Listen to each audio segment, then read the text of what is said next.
join me in welcoming distinguished guest Goldie, SVP Payments and Network at Fireblocks. Hello, everyone who stayed so late for this. Thank you so much. Thank you for staying in this really never-ending conference with so much content. I know you're all probably shocked. How can I be in 4 tracks at the same time? You had to pick, you had to choose. This is a great time. Thank you, Sarika. This is a great time to say thank you for the Stablecoin organizers. Nick is here. Great, big round of applause, please, everyone, for creating all this content. And again, if you don't know, I'm Goldie from Fireblocks. If you haven't seen my face and heard the Fireblocks name, it means we paid too much for the sponsorship. I'm kidding, Nick. It was great. I know that we were all over. All right, so I'm here to give you guys the closing remarks. Honestly, I'm not surprised that there's not a lot of people here. I brought the people who matter to me. Hey, Mom. I'm kidding. She will never be in a crypto conference. Don't worry. But I want to give you guys a blueprint, right? I'm going to talk to you about what we as Fireblocks have seen over the last year or two in payments, maybe even 3 to 4 or 5 years in payments, because we've been doing this for too long now. And I want to give you a blueprint, sort of like a cheat sheet. If you're new to this, if you're thinking, how am I actually going to get into stablecoin payments, we got your back. We have some tips, we have some advice. Take a seat. It's only going to be 45 minutes. I'm kidding. It's only going to be 15 minutes, OK? So let's get cracking. So from crypto remote to crypto inside. And I know that almost none of you know what crypto remote to crypto inside is, because I made that up before I went on stage. It's fine. This is a framework that we use inside Fireblocks to think about how payment companies are starting to get in this space, how banks are starting to get in this space. Okay, and I'm going to elaborate on that framework, don't worry. So first of all, again, if you've never heard of Fireblocks, it's definitely wrong, but I will tell you that we're basically the ones who are powering this industry, right? We've moved about $10 trillion since we've started. About 5 of that was actually last year. Half of what we're moving on a yearly basis right now, 56% to be exact, are stablecoins, which makes us sort of knowledgeable about what's happening. There's about 300 payment companies and banks that are using Fireblocks to do this. So I'm going to tell you a lot of what we're seeing from their journey, and what we're seeing from their conclusions on how this all came to be, right? And I think one of the most exciting things that we actually, very fortunate to have, we have a reach for about 1 billion users, okay, through our obviously amazing clients, right? You see here the Revolut, Nubank, Visa, WorldPay, etc. We actually see what users are doing with that money, okay? And that's actually super interesting. So let's start. So first of all, again, I don't know if you've ever thought about this, but we've crossed the chasm, right? Like, as an industry that's doing payments, as an industry that's doing stablecoins, we have crossed the chasm. We've been using this slide as Fireblocks for the past 3-4 years now. And what this slide is about, it wants to show you is that, really stablecoin payments started getting adopted by PSPs, payment companies. And we knew that's going to happen, because those companies, obviously, all they do is move money day in, day out. They care a lot about the basis points. They're the ones who started this. Then the fintechs came in. Now we're in a spot that's super interesting. If you're a fintech and you're not doing anything with stablecoins, you're probably going bankrupt. But the banks are now coming in, right? That is super interesting. And the incumbents are coming in. The fact that PSPs were here first doesn't mean all the PSPs were here first, right? We only saw Stripe issuing stablecoin balances or financial accounts, etc., like a week or 2 ago, right? But we're definitely here. We're on our way to getting to the place where every business will do this. But yes, we need the banks, we need the fintechs, we need the PSPs to support us. There's a lot of different events, by the way, that will happen. This doesn't work anymore. That will happen across, so actually will help that. I'm not going to dwell too much into this, but we really think that those events will probably be, more on-chain effects, because we don't see a lot of that at all today. More proliferation of more on and off ramps, obviously, that you can actually, count on. And again, this goes to the banks and to the more reputable PSPs that are coming in. But really, interoperability. okay? We really believe that, great, there's like 1,000 issuers out there right now that's issuing stablecoins, but that's not good enough. We want all of them to sort of be interoperable to one another so the users won't have to get confused and won't have to think about it. So, and I guess the last thing I want to say before I actually give you like the views of what we're seeing is the obvious, which is the payment companies you see on the right-hand side, they're experts in fiat, right? And then you got the crypto folks, they're expert in crypto rails. What we're seeing over the last year, and I guess everyone's here have seen this, it's all sort of obvious, there's a convergence of the two, right? Crypto companies are getting acquired by, by the traditional companies. Sometimes, by the way, crypto companies are buying traditional companies, right? Kraken buying NinjaTrader is a great example of that. Hopefully, we'll see more of that. But there is a convergence. It is coming. I'm not saying that you guys should build a company and aim for an exit to Checkout or another exit to Stripe or something. But you should definitely think of how am I partnering with those folks, because they need you as well, right? Or you need them if you're on the other group. So what are we seeing? Okay, so let's divide this into like different boxes, categories. The first thing that we're seeing, I'll start from the top left, is really the client segments. So 2024 was really exciting for payments, I think. I get excited by payments really easily, but it was really exciting. But it was the rise of B2B payment companies, right? So if, shout out to Conduit, right? That did amazing work last year and continued this year. It was the time where companies who are allowing a payments company from the UK to pay a vendor in the US, or allowing an importer from Brazil to basically pay an exporter from Hong Kong. That was the 24. A lot of B2B payment companies sort of like got into the world of stablecoins and found out that, hey, you know what? It is faster, and velocity of money equals cheaper. Again, don't fall into the hype. Stablecoins are not cheaper, right? They are faster. They create better velocity. You can take advantage of your cash flow, and that's why it's cheaper, right? So that was 24. What we're seeing in 25, I think it's actually interesting. We're seeing sort of like the comeback of crypto PSPs, right? And when we say crypto PSPs within Fireblocks, we usually mean companies who are doing payment acceptance, right? And you need to ask yourself, why are these guys at Fireblocks, which again, we get about, I don't know, Cameron, help me out, something like 700 new clients every year. Why are they seeing a lot of crypto PSPs coming in? It's because now there's so many stablecoins out there on the hands of users with wallets like Dollar App, right? With wallets like Chipper Cash, right? Sling Money was here as well. Those users, Phantom, by the way, great example, those users now have USDC. They actually do want to spend that out, right? This is something that we thought would take maybe years and users would not even think about it, but it's already happening. So we see a lot of crypto PSPs coming in 2025.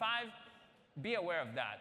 I think the most important thing in client segments is that the incumbents are finally coming in, right? You saw this across Twitter. You see this across LinkedIn. Klarna CEO admitted defeat to stablecoins. They're coming into stablecoins. You saw other large companies that, I don't know, Adyen has spoken freely on LinkedIn saying that they're looking at this. dLocal, obviously, super vocal about this, right? So the incumbents are coming in. That's the most exciting thing. But stablecoin wars are still happening, right? I don't know if you've read my blog post about this, but basically, thank you. But you're the one that read that? Thank you. I saw that comment. But stablecoin wars are still happening, right? USDC, USDT, that's an old war in a way. It went through a lot of different battles. But now we're seeing USDG coming in hot, right? Will Tether survive Mika in Europe, where they're now slowly getting delisted?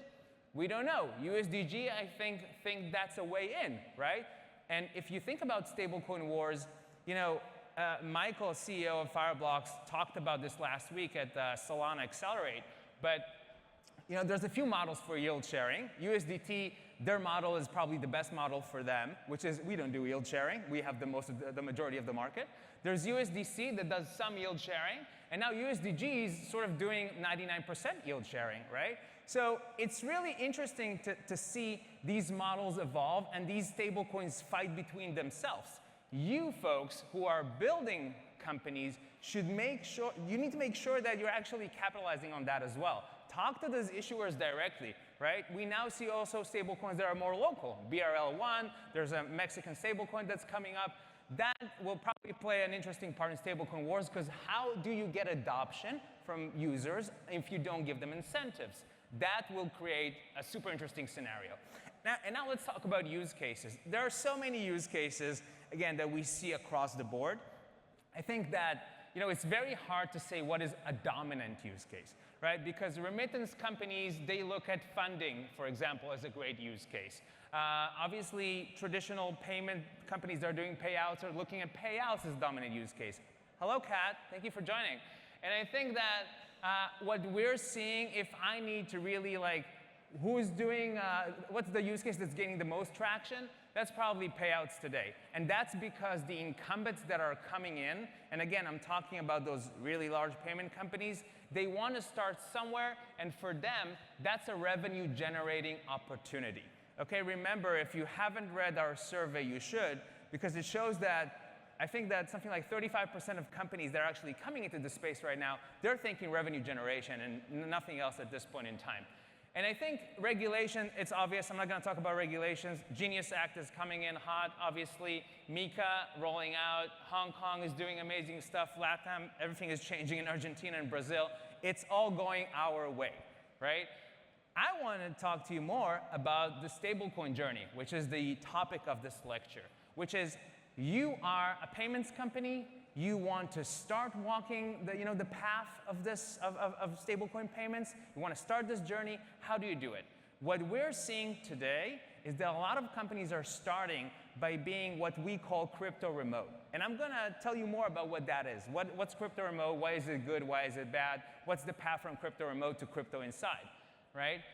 So the way we look at this is that there are three categories, give or take, on how payment companies and financial institutions, they are looking at this space or coming into this space. And they're all going to go through a journey from crypto remote to crypto inside, okay? And eventually everyone will be at the last box, which is called crypto inside, and I'm aware that you still have no idea what that means. So I'm going to now talk you through it one by one. All right, so let's start with crypto remote world, right? Crypto remote is where you're a business. Can you give me a name for a payments company that you want us to talk about? Okay, great. Triangle, that's great. Thank you, because we have circle, we have square. Let's do triangle. That's a good one, Cameron. So we have Triangle, right? You're a great payments company. You're killing it in the US. You're rocking it in EMEA. And now your board tells you that you actually need to expand to Latin America. Why? There's tons of users over there. You need to do payouts to LATAM, for example. Great, but you know what? You talk to your compliance, you talk to Lindsay, she's telling you, I don't like this stablecoin thing. You talk to John from Risk, he's like, I don't know, the banks will debank me, right? So you talk to your head of product and R&D, they're like, of course I have programmers just waiting to develop this. No. So you're saying, okay, I want to start crypto remote. What is crypto remote? Crypto remote is where you actually you contract another company, right? Again, you're Triangle, you're a payments company, you have licenses, but you don't want to touch crypto. You contract another company. A good example for that would be Bridge, right? Would be Zero Hash. Alfred Pay, by the way, if Diego's here, raise your hand. Okay, thank you for missing this. So you talk to one of those, and you have a fiat-based contractual relationship with them, where you as a payments company, you will send, for example, you'll give Zero Hash $1 million. Zero Hash will convert that to stable coins. They will take care of all the compliance. They will bear all the risk, probably. And they will then send those stable coins out to their users that you've asked to send that money out to, or to merchants you wanted to settle with, right? Now, again, crypto remote is a great place to start. As you see, it's a happy town, right? It's all fun and games over there. But let's talk about what you're gaining, what you're losing, right? So the assets are not on your balance sheet. And then you're super happy. Your CFO is happy. I don't need to think about the stable coins. I don't even know what they are. I don't owe money to anyone. No one owes money to me. Great. But while at the same time, yes, your compliance is really minimal. It's being delegated. You sort of trust someone, which is okay in payments if you know how to do it legally. But you're not owning the infrastructure. And I think the bigger problem is that you have margins, hopefully, but obviously it's still not the margin that you want to have as a payments company. Now again, I'm saying this as not necessarily a bad thing, because when you work with these companies like the Bridge and Zero Hashes and AlphaPay of the world, it gives you so much experience. It gives you a great way to start, right? And you all should think about that as maybe that will be my first move. But maybe you guys are actually more comfortable with starting with crypto-related, right? So I'm Triangle. I've done the work. I've launched a product. I'm doing payouts right now, and payouts is doing great. But yes, I actually want to improve my margins. I actually want to control more of the flow. I want to have a better user experience. So I'm moving on to crypto-related town. Crypto-related is where, again, I'm Triangle. I'm not only having a fiat-based relationship with a third-party company, I'm actually opening accounts with an exchange. I'm actually holding funds with a custodian maybe, right? Probably I'm using Fireblocks to orchestrate all of this. Otherwise, I'm going to lose my money. You know this by now, right? So what I'm doing is I'm actually owning accounts. I do have assets on my balance sheet, right? Because if you have an exchange account, yes, guess what? It is your account. So you have assets on your balance sheet. You do have compliance now you actually need to go through. So you sent your compliance person to learn more about Chainalysis. You sent your risk person to learn about TRM, etc. And yes, you are doing compliance and risk to some extent, and you owning part of the infrastructure. Your margins have improved, which is great. And now the organization feels more, I would say, acclimatized to this, right? They feel like they know what stablecoins are. They're not afraid of that anymore. But for you, as the CEO of Triangle, that is not enough. You really want to own the customer experience. You really want to take as many margins as you can from that flow because, hey, guess what? Margins in payments are not that great anyway, right? So what do you need to do? You need to go crypto inside, right? You need to go to crypto inside kingdom. And in crypto inside kingdom, what you do is you actually own the infrastructure on your own. You actually issue wallets on behalf of your users. You actually hold the private key. Maybe you actually do need to get all the licenses. And I know that you didn't want to get the licenses as Triangle. You thought it's going to be a hell. And yes, it is hell. But don't worry. It's worth it. Because now you own the infrastructure. You own the customer experience. And yes, you own, wait a minute, you own all the margins, right? Definitely. And again, it doesn't mean that there's one part here that's better than the other, right? It means that this is a journey. Now, guess what? Spoiler alert. Everyone is going to end as crypto inside, right? The same way that basically you're not allowing other parts of your business to be extracted, core part of your business to be done by other third parties. You also probably not going to do that. But again, stablecoin payments is not easy. It's not easy for a lot of people in Triangle. It's not easy for Janet. It's not easy for Bob. It's definitely not easy for me as the CEO of this company that they're all giving me a headache, right? So it's a journey, and we all need to start somewhere. So I'm going to conclude this. 3 things to leave with. Who did these icons that they're jumping up? This is productions. Anyway, so 3 things to leave with. Number 1, don't believe the hype on stablecoins, right? And if you've ever seen Prajit from the CEO of Neom, he, besides being one of the smartest people in payments, he rightfully so says that sometimes we use stablecoins too much and we're hyping it too much. Don't believe everything you're reading on LinkedIn. If you see a payments company that tells you that they are working in 375 countries, ask them how do you really pull that off, and where are those countries, by the way? And if you see them saying that, oh, they're moving so much money, then ask them, oh yeah, when did you move $1 trillion? Or how much did you move this year, right? And when you see them telling you that, oh, this is like the best platform ever, is it? Is it really that secured? How much money are you investing in security?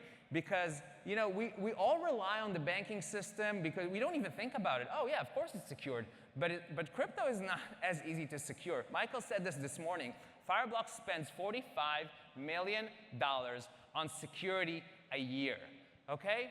Ask the company that you're working with, how much money are they spending? Second thing, figure out the right use case. There's a lot of people here that I talk to that are telling me, here's what I want to do.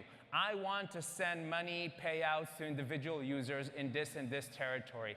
Well, you know what? Maybe payouts is not the right thing for you. Maybe you actually need to do funding with your partners overseas to improve your treasury, right? Maybe that's your use case. Don't let the hype dictate your use case. Really think about how you're improving your own business. And the last thing, don't be afraid to start your journey. I know that my map from crypto remote to crypto related might seem a bit scary, and there's a lot of checkpoints over there and gates, and there's probably a lot of monsters on the way disguised as regulators. I'm sorry if there's a regulator here, but don't be afraid to start your journey. It's a great journey, it's an exciting journey, and by the time you end that journey, you have adopted a new rail, your users love you way more, and you're probably making a lot more money. And it's obvious because you're all still here, you're probably doing this journey with Fireblocks. So, good luck on your journey. We're here to have your back. And have a great evening, everyone. See you at the happy hours.